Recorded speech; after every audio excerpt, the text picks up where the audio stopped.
we were cleaning up pieces of garbage, and my team of Christopher, Olivia, and Isaac, my team have found a total of 41 plastic and hurtful items to the beach in a matter of 30 minutes. So it's very important just to keep the beaches clean to make sure that it's protecting our animals. It is really important for students to learn about their actions and how they can contribute to the plastic pollution problem, and that they could be the solution for it. Students definitely should be familiar with what's around them in their local communities, and I think it's important of just protecting our sea life. You can go ahead and grab some beach materials and start cleaning up the beach to save the turtles too, because we're at Loggerhead Marine Center.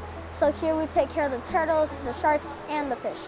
But most importantly, the turtles, because the turtles, they can choke on little pieces of paper that they mistake for jellyfish. To create the next generation of ocean stewards, ocean lovers, of students that are taking care of their environment, taking care of their communities. And the more that they learn about the negative effects of plastics, when they go out with their families to the beach, when they go out into their communities, they will be part of the solution and not part of the problem.